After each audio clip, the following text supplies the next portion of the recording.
এক শহরে গিয়ে দেখলাম যে কোনো হালাল খাবার নাই। একদম টাকা ছাড়াও ঘুরতে পারবেন। নারী পুরুষকে আলাদা করে দেখা হয় না।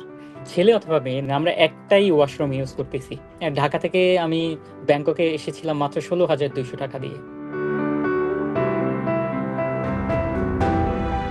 তোমরা যখন শিখছো পড়া মানুষ হওয়ার জন্য, আমি না হয় পাখি হলাম, পাখির মতো বলল। আজকে আমরা ঠিক এরকম একজন মানুষের সঙ্গে কথা বলবো, যিনি কখনো পাহাড়, কখনো সাগর, কখনো দ্বীপ, কখনো অন্য দেশ, যার ঘুরে বেড়ানোই নেশা এবং দ্বীপের পর দ্বীপ যিনি ঘুরে বেড়ান, মাসের পর মাস যিনি তার পছন্দের জায়গায় থাকতে পছন্দ করেন, স্বাচ্ছন্দ্য বোধ করেন, এরকম একজন মানুষের সঙ্গে আজকে আমরা কথা বলবো। তার নাম হোসাইন শরীফ। তিনি এই মুহূর্তে ফিলিপিন্সে আছেন, সেখান থেকে আমাদের সঙ্গে যুক্ত হয়েছেন। ফিলিপিন্সে আছেন আপনি, কত দিন ধরে সেখানে আছেন? ফিলিপিন্সে প্রায় ২ মাসের মতো হয়ে গেছে। আমি এখানে এসেছিলাম আপনার মে মাসের ১ম দিকে, ফার্স্ট উইকে। এখন জুন মাস গেল, মে গেল, এখন হচ্ছে জুলাইয়ের ২ মাসের বেশি হয়ে গেছে। এতদিন ধরে একটি দেশে কেন আছেন? আমি সাধারণত আমি যে ফরম্যাটে ট্রাভেল করি এটাকে বলা হয় লেইড ব্যাক ট্রাভেলিং।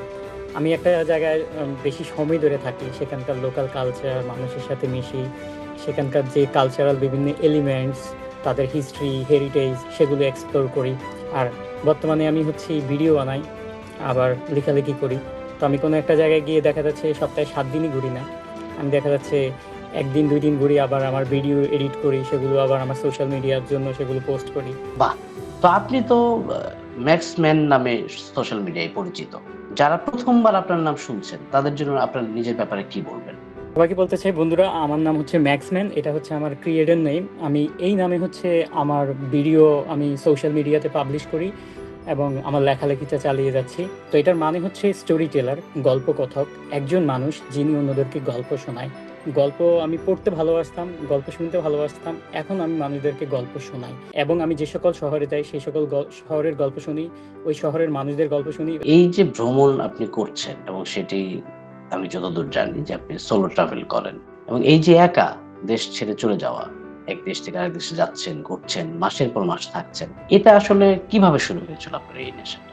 পৃথিবীর যে সেরা সেরা যে সিনেমাগুলি আছে সেগুলো আমি দেখেছি। এই মুভিগুলোই হচ্ছে আমার লাইফকে অথবা আমার থটসকে, আমার ফিলোসফিকে শেপ আপ করে ফেলছে। সেগুলো কি হলিউডের স্পেসিফিক ট্রাভেল নিয়ে সিনেমা ছিল নাকি সব ধরনের? আমার জনরাটা হচ্ছে ডিপ সেন্স অফ লাইফ। যে সকল মুভিগুলো জীবন সম্পর্কে ভিন্ন একটা বার্তা দেয়, জীবন সম্পর্কে আমাদেরকে খুব খুব কাছ থেকে অথবা গভীর থেকে উপলব্ধি করতে শেখায়, সেই রকম সিনেমাগুলি আমি বেশি দেখতাম। তো আমার একটা অন্যতম প্রিয় সিনেমা হচ্ছে the dead poets society, Robin উইলিয়ামসের। তো এই টাইপের সিনেমাগুলি আমি বেশি দেখতাম আর কি। তো আমি ভেবেছিলাম আমি যখন কখনো যদি সুযোগ পাই তাহলে আমি পৃথিবী ঘুরে দেখব। ২০২১ সালে আমি প্রথম আমার ইন্টারন্যাশনাল ট্রাভেলিং শুরু করি। আমি ঘরে বসে বসে তখন আমি হোমওয়ার্ক করা শুরু করলাম, আমাকে গ্রুমিং করা, প্রিপারেশন নেওয়া শুরু করলাম কিভাবে আমি ট্রাভেল করতে পারি। যেহেতু আমার অনেক বেশি টাকা পয়সা নাই, বা আমি বাংলাদেশের মতো একটা দেশ থেকে আসছি, আমার খুব বেশি সাপোর্ট আমি পাবো না। তাহলে আমার হোমওয়ার্কটা আমি ওইভাবে শুরু করলাম আর কি। আমি কিভাবে নিজেকে প্রিপেয়ার করতে পারি, বিভিন্ন ইন্টারন্যাশনাল যে কমিউনিটি তারা কিভাবে ট্রাভেল করে সেই প্ল্যাটফর্মগুলোতে আমি অ্যাকাউন্ট খুললাম, সেগুলো সম্পর্কে তথ্য উপাত্ত নানান ধরনের তথ্য কালেক্ট করে শুরু করলাম। আমি কাউচ সার্ফিং, হিচ হাইকিং সেগুলোর সাথে পরিচিত হলাম, সেগুলো আমি নিজে ট্রাই করা শুরু করলাম। তো ২০২১ সাল থেকে এখন ২৬ সাল পর্যন্ত ৫ বছর আমি ছুটা করে আমি ট্রাভেল করেছি বিভিন্ন জায়গায়। ঢাকাতে একটা জবে ছিলাম, জবের পাশাপাশি কিন্তু গত বছর এসে আমি ডিসিশন নিয়েছি যে আমি একজন ফুল টাইম ট্রাভেলার হব, আমি ট্রাভেল করব। আমি জব ছেড়ে দিয়েছি এবং গত বছর থেকে আমি এখন পর্যন্ত কন্টিনিউয়াসলি ট্রাভেল করে যাচ্ছি। এমন কোনো জায়গা আছে আপনার যেখানে গিয়ে মনে হয়েছে যে থেকে যাই? চীন এবং ভিয়েতনামের একটা সীমান্তবর্তী একটা শহরে ছিলাম। শহরটার নাম ছিল সাপা। ওই শহরটা আসলেও সুন্দর, খুবই সুন্দর, রূপকথার মতো একটা সুন্দর শহর। এটা একটা উপত্যকা, ছোট ছোট সবুজ আকৃতির রোলিং স্টোন পাহাড় এবং চীনের সীমান্তবর্তী একটা শহর। আমি সেখানে কিছুদিন ছিলাম। কিন্তু আমি আরেকটা জিনিস আমি অবশ্যই বলতে চাই, আমাদের বাংলাদেশের পাশে একটা শহর আছে, এটা হচ্ছে আমার আমার সবচেয়ে দেখা সুন্দরতম একটা শহর। সেটা ভিয়েতনামের সাপা থেকেও আমি এগিয়ে রাখতে চাইবো। শহরটার নাম হচ্ছে আইজল। তো এই শহরটা হচ্ছে আমার আমার এত ভালো লেগেছে, এটা হচ্ছে রূপকথার মতো একটা শহর বলা যাবে। এটা মনে হচ্ছে আকাশের মধ্যে ভেসে বেড়াচ্ছে এরকম একটা শহর। আপনার ম্যাগের উপর বাড়ি, যেরকম একটা শব্দ থাকে না, হুমায়ুন আহমেদ বই লিখেছেন ম্যাগের উপর বাড়ি। লিটারেলি আপনি দেখবেন ম্যাগের উপর একটা শহর ভাসতেছে, ম্যাগ এবং ওয়াও! শহর একসাথে ফ্লোট করতেছে আকাশে।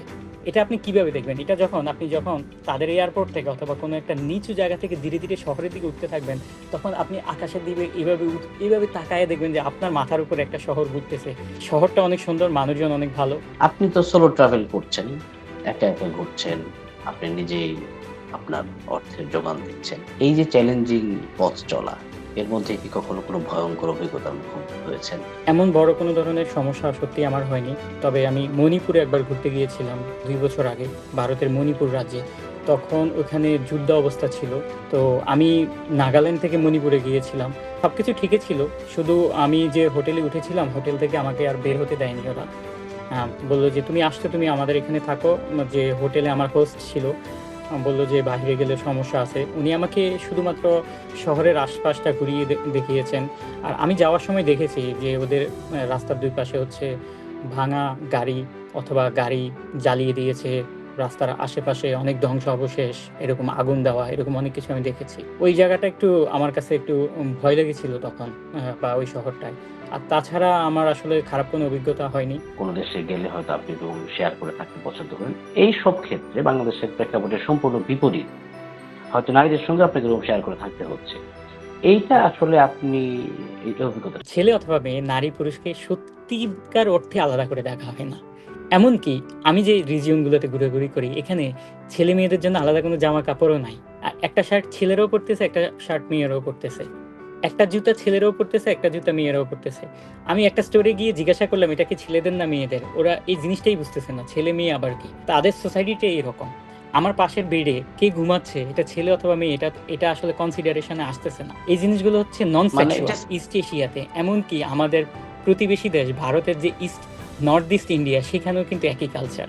আমার পাশের বেডে কি ছেলে ঘুমাচ্ছে না মেয়ে ঘুমাচ্ছে, সেটা নিয়ে কারো কোনো মানে ইয়ে থাকে না। আমরা কখনো কাউকে ডিপ লুক দেই না অথবা কাউকে বিব্রতও করি না। আমরা একটাই ওয়াশরুম ইউজ করতেছি। ছেলে-মেয়ে একই সাথে থাকে। তারা একসময় গিয়ে বন্ধু হয়ে যায়, বন্ধুত্ব গড়ে ওঠে। কারণ আমাদের যে এনার্জি লেভেল ২ টা সেম থাকে, একই সাথে থাকে। আমি ট্রাভেলার, সোলো ব্যাকপ্যাকার। আরেকটা মেয়ে, সে কোথায় থেকে আসলো? সে টার্কি থেকে আসলো। সে হচ্ছে সোলো ব্যাকপ্যাকার। তার পারপাস আমার পারপাস এক। আগামীকাল তার পরিকল্পনা হচ্ছে সে ঘুরে দেখবে। আমারও পরিকল্পনা হচ্ছে আমি ঘুরে দেখব। তো আমরা দেখা যাচ্ছে ইভেনচুয়ালি বন্ধু হয়ে গেছি। একসাথে বের হচ্ছি, খাবার খেতে যাচ্ছি, কোথাও ঘুরতে যাচ্ছি। একটা দেশে যখন যান আপনি, সে প্ল্যানটা কিভাবে করেন? সাধারণত এগুলো আগে বসে, বসে ইন্টারনেটে বিভিন্ন ধরনের আর্টিকেল পড়া, ব্লগ দেখা অথবা Google এ সার্চ করে সেগুলো তথ্য নেওয়া, সেগুলো লাগতো। এখন তো আমি ট্রাভেলে থাকি। দেখা যাচ্ছে হোস্টেলে আছি, আমার এক বন্ধু বলল লাওস থেকে সে ঘুরে আসছে। তো লাওসে সে কোথায়, কোথায় গেছে সে আমাকে গল্প করতেছে। কোন শহরটা ভালো, কোন শহরের হোস্টেলগুলো সুন্দর, শহরের কোন দিকে কোন টুরিস্ট স্পটস আছে সে আমাকে বলছে। তো আমি কিন্তু এখন খুবই সহজ এবং স্বাভাবিকভাবেই হচ্ছে আমি এগুলো জেনে যাচ্ছি, দেখতেছি। আর যেহেতু আমার জ্ঞান ২৪ ঘন্টা হচ্ছে ট্রাভেলিং এর সাথে, এখন আমাকে আলাদা করে আর প্ল্যান করা লাগতেছে না। আমার প্রশ্নটা ছিল ধরুন দেশ থেকে আপনি আরেকটা দেশে যাচ্ছেন, বাংলাদেশ থেকে যাচ্ছেন। হুম, তখন আসলে আপনি প্ল্যানটা হুম। কিভাবে করেন? পাসপোর্টে ভিসা লাগবে। ভিসা নিতে হয়। দেন হচ্ছে আমার নিজের টিকেটটা আমি নিজে করি।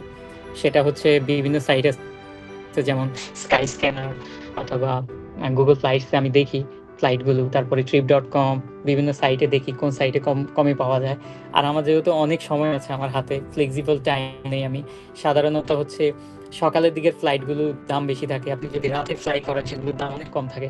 যেমন আমি ঢাকা থেকে আমি ব্যাংককে এসেছিলাম মাত্র ৳১৬,২০০ দিয়ে এই ট্রিপটা শুরু করার আগে। যেটা বাংলাদেশের মানুষজন বিশ্বাস করবে না। আমি ৳১৬,২০০ দিয়ে সত্যিই আমি ব্যাংককে এসেছিলাম। তো এরকম ফ্লাইটগুলি পাওয়া যায়। আপনি যখন হোমওয়ার্ক করবেন, খুঁজে, খুঁজে দেখবেন কোন তারিখে ফ্লাইটটা কম আছে, কোন সময়ে কম আছে। তো আমিও এটা করি, ফ্লাইটগুলি নেই। আমার ব্যাগটা ছোট থাকে, মানে ৭ কেজির মধ্যে। আমার ব্যাগের ওয়েট ৭ কেজির নিচে রাখার ট্রাই করি আমি। মাঝে, মাঝে একটু বেশি হয়ে যায়। বিষয়টা হচ্ছে ইন্টারন্যাশনাল ফ্লাইটে একটা ডিফল্ট থাকে যে আপনার ব্যাগের ওজন যদি ৭ কেজি হয় সেটা ফ্রি। সেটা আপনি আপনার নিজের সাথে বহন করতে পারবেন এবং এটার জন্য আপনাকে আলাদা টাকা পে করা লাগবে না। মানে যেমন আমি এটা কি খরচ আরো বাঁচানো যাবে? যে মানে অভ্যন্তরীণ ফ্লাইটের কথা যে বলছেন আপনি। অভ্যন্তরীণ ফ্লাইটে আমি বড়, বড় ট্রেন রাইড নেই। দেখা যাচ্ছে একটা প্রদেশ থেকে আরেকটা প্রদেশে চলে যাচ্ছি, একটা সিটি থেকে আরেকটা সিটিতে চলে যাচ্ছি ট্রেনে। তো ট্রেন ফেয়ার অনেক কম ফ্লাইটের তুলনায়। আবার ফেরি নিচ্ছি। যে সকল দেশে ট্রেন নেই, ফেরি আছে। তো ফেরিতে যাচ্ছি অথবা ওদের বাস আছে, পাবলিক ট্রান্সপোর্ট আছে। লোকাল মানুষদের চলাচল করার একটা রুট আছে। তারা এই লোকাল মানুষদের রুটটা যদি আপনি ফলো করেন তাহলে কম টাকায় যেতে পারবেন লোকাল মানুষদের সাথে। ভাষা না জানলে তখন কি করেন? সাধারণত ইংলিশ কিন্তু সব জায়গায় চলে কম বেশি। তবে কিছু, কিছু দেশ আছে এখানে হচ্ছে ইংরেজিতে মানুষজন একটু দুর্বল। যেমন ভিয়েতনামে সত্যিই মানুষজন ইংরেজি জানে না। তো এখানে হচ্ছে আমাদের তো অনেক টুল আছে এখন। আপনার Google, আপনার ট্রান্সলেটর আছে। এগুলো ইউজ করে আপনি রিয়েল টাইমে ট্রান্সলেশন করতে পারবেন। আর ChatGPT কে দিয়ে আপনি খুব সুন্দর কাজ করতে পারবেন। যেমন আপনি কোথায় আছেন? আপনি কেরালাতে আছেন। একজন অটো ড্রাইভার, উনি ইংরেজি জানে না, আপনি কেরালার ভাষা জানেন না। আপনি জিনিসটা কিভাবে মানে সলভ করতে পারবেন? আপনি জাস্ট ChatGPT কে বলবেন যে, "আমি একজন সিএনজি ড্রাইভার অথবা অটো ড্রাইভারের কাছে আছি। তুমি আমার পক্ষে তার সাথে কথা বলে এই কাজটা করে দাও।" সে সুন্দরভাবে ওই কেরালার ভাষায় কথা বলে করে দিবে কাজটা। আমি ছবি রাখতাম। যেমন আমি যে খাবারটা খাবো, দেখা যাচ্ছে ফ্রাইড রাইস, উপরে একটা ডিম, সাথে হচ্ছে কিছু সালাদ আছে। এরকম একটা ছবি আছে। বা আমি কোনো একটা রেস্টুরেন্টে এই খাবারটা খেয়েছি, আমি তাদেরকে গিয়ে দেখাতাম, "এই যে এটা দিতে পারবা কিনা বলো?" তখন ওরা বুঝে যাচ্ছে বিদেশিদের আম আসলে বাংলাদেশ সম্পর্কে কোনো আগ্রহ আছে কিনা বা কি জানতে চায় ওরা? মানুষজন অলরেডি বাংলাদেশ সম্পর্কে মোটামুটি জানে। যা আমি বলব না যে জানে না তা না। ওরা জানে। আবার কেউ, কেউ আছে ওরা আসলে চিনে না, জানে না। যেমন সাউথ আমেরিকান দেশগুলোর মানুষজন বাংলাদেশ সম্পর্কে খুব কম জানে। কিছু, কিছু দেশ আছে, ইউরোপের কিছু দেশ, ওরাও খুব কম জানে। আবার আমাদের বর্তমানে বাংলাদেশের প্রবাসী ভাইরা যেইসব দেশে থাকে, তাদের কারণে বাংলাদেশে খুব চিনে ওরা। মাঝে, মাঝে জানতে চায় তোমার দেশে কি আছে? তো আমি বলার ট্রাই করি। আমি সুন্দর করে বলার ট্রাই করি যে আমাদের গ্রামগুলি খুবই সুন্দর। আমি জানি তো ওরা কি পছন্দ করে। তো ওরা যেগুলো পছন্দ করবে ওরা সাধারণত লাইভ দেখতে চায়। মানুষের হসপিটালিটি, জেনারোসিটি দেখতে চায়, নেচার দেখতে চায়। মানে এমন কোনো জায়গায় কি আপনি গিয়েছেন যেখানে আসলে আপনি বাংলাদেশীদেরকে বলবেন একবার হলেও যাওয়া উচিত? মানে যেই নামটা মানুষজন শোনেনি, এরকম একটা জায়গা। আমার কাছে খুব ভালো লেগেছে রিসেন্টলি একটা জায়গায় আমি ঘুরেছিলাম। এটা এই বছরের ১ম দিকে। খো তাও। এটা একটা আইল্যান্ড। এটা খুবই সুন্দর একটা আইল্যান্ড। এটা হচ্ছে গালফ অফ থাইল্যান্ডের মধ্যে। থাইল্যান্ডের একটা খুবই সুন্দর আইল্যান্ড। এত সুন্দর একটা আইল্যান্ড মানে স্বপ্নের মতো। চারপাশে নীল পানির একদম মরুভূমির মতো নীল পানি, সেখানে একটা সবুজ দ্বীপ। এটা আবার একটা পাহাড়ি দ্বীপ। নারকেল গাছ, তারপরে সাদা বালি। আমরা যে চালের পিঠা বানাই, গুড়ি, চালের পিঠার মতো হচ্ছে বালি। এগুলো যদি আমি গায়ে মাখি, এভাবে ঝাড়া দিলে এগুলো আবার ঝরে যায়। অথবা আমি যদি টাওয়েল বিছাইয়া সেটার মাঝে শুয়ে থাকি, আবার টাওয়েলটা তুলে নিয়ে আসা যায়, একটুও ময়লা হয় না। এত সাদা। পানি হচ্ছে ২৫-৩০ মিটার পর্যন্ত খালি চোখে দেখা যায়। বাহ! পানির নিচ পর্যন্ত। এইটা কেউ যদি দ্বীপ পছন্দ করে, সাগরের নিচের জীবনযাত্রা পছন্দ করে, তাহলে তারা এই জায়গাটায় আসতে পারে। এই জায়গাটা তাদের ভীষণ ভালো লাগবে। কম বাজেটে বিদেশ ঘোরার জন্য আপনার ৩ টা গুরুত্বপূর্ণ পরামর্শ কি? কম বাজেটে ঘোরার জন্য ফ্লেক্সিবিলিটি থাকা, মানে জি। নমনীয় থাকা। হ্যাঁ, আপনি আপনার যখন কোনো চয়েস থাকে, মানে আপনি কোনো জিনিস নিয়ে যখন রেজিড থাকেন, তখন এখানে আপনার খরচ বেশি হয়। তাড়াহুড়া না করা। আপনি যখন বেশি সময় হাতে নিয়ে ঘুরতে বের হবেন, তখন আপনি সুন্দর করে প্ল্যান করতে পারবেন, আপনার খরচ কম হবে। যেদিন আপনার ফ্লাইট খরচ কম, যে সপ্তাহের যে দিনে, সেদিন আপনি ফ্লাই করবেন। রাশ আওয়ার আপনার আচ্ছা। এভয়েড করা বা পিক আওয়ার গুলি এভয়েড করা। যখন আপনার ফ্লাইটটা খরচ কম থাকবে, তখন আপনি ফ্লাইট নিবেন। কালচার, বিভিন্ন জিনিসের সাথে মানিয়ে চলার যে প্রবণতা, খাবার-দাবার থেকে শুরু করে তাদের যে স্থানীয় সংস্কৃতি, কালচার, মানুষজনের যে ম্যানার, সেগুলোর সাথে নিজেকে অ্যাডাপ্ট করতে পারা। 2nd হচ্ছে যে নিজের ফ্লেক্সিবিলিটি। আমি যেকোনো সিচুয়েশনে আমি মানায় নিতে পারতেছি। দেখা যাচ্ছে শহরটা একটু বেশি গরম। আমি কমপ্লেইন করতেছি না, আমি গরমটাকে এনজয় করতেছি। আবার একটা শহরে যেয়ে দেখলাম যে সেখানে প্রচুর বৃষ্টি হচ্ছে। হ্যাঁ? তো আমি এই যে মানায় নেওয়া, অথবা একটা জায়গায় দিয়ে দেখলাম যে ওরা সব মিষ্টি খাবার খায়। ওদের যত খাবার আছে সব মিষ্টি, কিন্তু আমরা জাল খাবার খেতে পছন্দ করি। এই যে বিভিন্ন জিনিসের সাথে মানিয়ে চলার বিষয়, অথবা টাকা খরচ না করে ঘুরবো, তাহলে আমি বলব আপনি হোস্টেলে থাকেন, অথবা ভলান্টারি অনেক কাজ আছে। যেমন এটা আমি আপনাকে এখনো বলিনি, সেটা হচ্ছে যে আপনি একদম টাকা ছাড়াও ঘুরতে পারবেন। আমি একটা ভিডিও বানিয়েছিলাম এটা নিয়ে। সেটা হচ্ছে যে পৃথিবীতে বিভিন্ন শহরে বিভিন্ন কমিউনিটি আছে, সেগুলোতে আপনি থাকতে পারবেন ফ্রিতে। এইজন্য একটা অ্যাপের মাধ্যমে তাদেরকে ইনভাইট পাঠাইতে হয়। তারা আপনাকে অ্যাকসেপ্ট করলে ওইখানে গিয়ে আপনি ১৫ দিন, মিনিমাম ১৫ দিন, ২-৩ মাস, ৬ মাস, কেউ, কেউ ১-২ বছরও থাকে। ওই কমিউনিটিতে আপনি থাকতে পারবেন। তো আপনি এখানে গিয়ে কি করবেন? আপনি যে কাজটা পারেন সেখানে তাদের সাথে এটা করবেন। স্পেসিফিক কোনো নাম আছে কমিউনিটির নাকি আপনি হ্যাঁ, হ্যাঁ, ওভারঅল হ্যাঁ। বলছেন? ওয়ার্ল্ড প্যাকার্স নামে একটা অর্গানাইজেশন আছে এবং তাদের একটা অ্যাপ আছে। আচ্ছা। সেখানে আমাদের Facebook এর মতো একটা অ্যাকাউন্ট খুলে এগুলোতে আপনারা অ্যাভেল করতে পারবেন। ট্রাভেলিং করাকালীন আবার কেউ চাইলেই আয়ও করতে পারবে, ইনকাম করতে পারে। কারো যদি কোনো স্কিলস থাকে, যেমন কেউ কফি বানাইতে পারে, কেউ রান্না করতে পারে, শেফ বা এরকম কোনো কিছু করতে পারে। সে চাইলে খণ্ডকালীন, অথবা এটা খুবই ইনফর্মাল হয়। এটা যদিও কিছুটা ভায়োলেশন হয়। এরকম কিছু টাকা ইনকামও করতে পারে। ৩ নম্বর পরামর্শ হচ্ছে আমি টাকা খরচ করব না অথবা কম টাকায় খরচ করব। আমি হিচ হাইকিং করব। হিচ হাইকিং মানে হচ্ছে আমি অন্য কোনো কারো যানবাহনে বা গাড়িতে করে চলে যাব, ৳১ ও খরচ হবে না। একটা জিনিস আছে যেমন কাউচ সার্ফিং। এটা খুবই, খুবই জনপ্রিয় এই জিনিসটা। এই কাউচ সার্ফিং আচ্ছা, মানে হচ্ছে কি, এটাও ফ্রি অফ কস্ট। এটা একটা অর্গানাইজেশন, নন আচ্ছা। ভলান্টারি অথবা নন প্রফিটেবল একটা অর্গানাইজেশন, যারা এরকম ট্রাভেল ফ্রিক মানুষজন তারা এটাকে রান করছে। এখনো সিস্টেমটা সাকসেসফুলি কাজ করতেছে। এটার মানে হচ্ছে ফেসবুকের মতো ট্রাভেলাররা অ্যাকাউন্ট খোলে। যেমন আমি কোথায় ঘুরতে যাব, আমি ঘুরতে যাব ধরেন ভিয়েতনামের হ্যানয় সিটিতে। তখন ভিয়েতনামের হ্যানয়ে যে এই অ্যাপটা ইউজ করে তাকে আমি রিকোয়েস্ট করলাম যে আমি তোমার এখানে আগামী অগাস্ট মাসের ৫ তারিখ থেকে ১২ তারিখ পর্যন্ত থাকবো। আমি তোমার এখানে ২ দিন থাকবো। তুমি কি আমাকে রাখবা? আমি তাকে একটা মেসেজ পাঠালাম।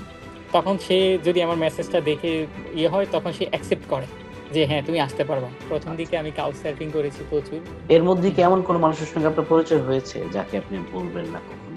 টার্কি থেকে একটা মেয়ে আসছিল। ওর নাম ছিল সেলমা। ও ইস্তানবুলে থাকে। সে একজন টিচার। বাচ্চাদেরকে পড়ায়। ৪-৫ মাস পড়ায়, বাকি সময় সারা পৃথিবী ঘুরে বেড়ায়। তো ওর সাথে আমি এই ওই বনাঞ্চলে বন বলতে একটা পাহাড়ের স্লোপের দিকে আমরা হারায় গেছিলাম। আমরা রাস্তা খুঁজে পাচ্ছিলাম না এবং আমাদের ফোনে কোনো নেটওয়ার্ক ছিল না। তো আমরা বের হইতে পারতেছিলাম না। ভয় পাচ্ছিলাম আর হাজার, হাজার মশা আমাকে কামড়াচ্ছিল। পুরো শরীর আমার রক্তাক্ত হয়ে গেছিল। আর ওই মেয়েটা বলতেছে, "তুমি শান্ত থাকো।" ওরে আমি বলতেছিলাম যে, "কিছু একটা করো।" ও আমাকে বলতেছিল, "তুমি আমাকে ডিস্ট্রাক্ট করতেছো। জাস্ট আমাকে ফোকাস করতে দাও।" পরবর্তীতে ৩ থেকে ৩.৫ ঘন্টা পর আমরা ওখান থেকে বের হইতে পারছিলাম।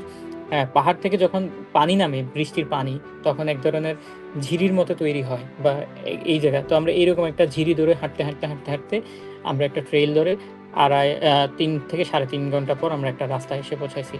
ততক্ষণে মশা আমার পুরো শরীর মানে রক্তাক্ত করে ফেলছে। এত বেশি মশার কামড় খেয়েছিলাম আমি।